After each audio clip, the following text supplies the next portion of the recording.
Uh,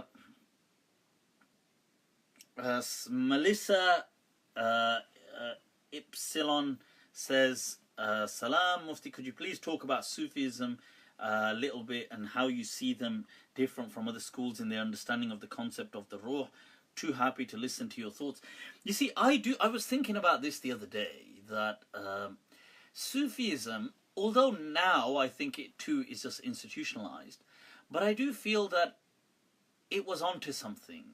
You know, it figured out quite early on this whole thing of the greater message and how the importance of connection and consciousness, which I feel is synonymous with Ruh, and how that they were, you know, this understanding of how God is addressing people and all these things. I think the Sufis, some of the Sufis were onto something. You know, they, like people like Ibn Arabi, Muhyiddin Ibn Arabi. I do, you know, the more I age, the more I become fond of him and appreciate his.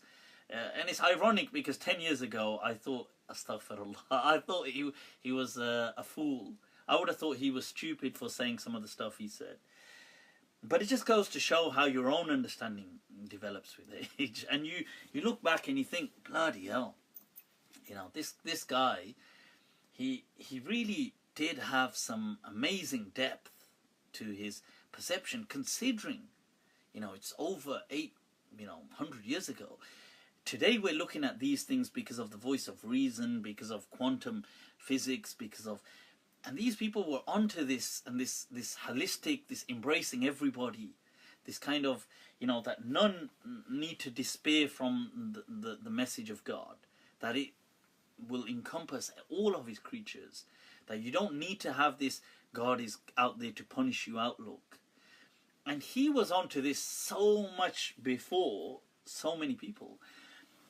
And it's only something I'm beginning to appreciate now, you know. So I think the Sufis, definitely people like Hallaj, and when they said, you know, this thing about God, that are we not just a part of God? With what he was trying to say, it wasn't the shell aspect. Like, he didn't mean that, oh, this hand of mine is God. But I think they were ahead of their times. I think they were onto something. A greater understanding. You see, the problem with this understanding is I think it could be wrongly dubbed as an elitist understanding, because I don't think most people it would be for them.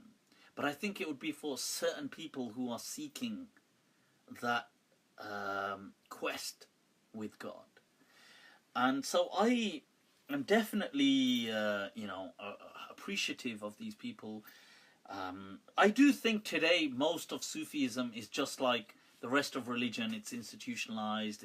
It's not like these people like Muhyiddin Ibn Arabi and Hallaj, or these people. I think today most of Sufism is just about the order and, you know, the sheikh and giving bay'ah and reading dhikrs, and, you know, and there's a lot of sectarianism, strong sectarianism, hating on each other and all this kind of stuff. So, but I think in the past some of them were onto something very deep.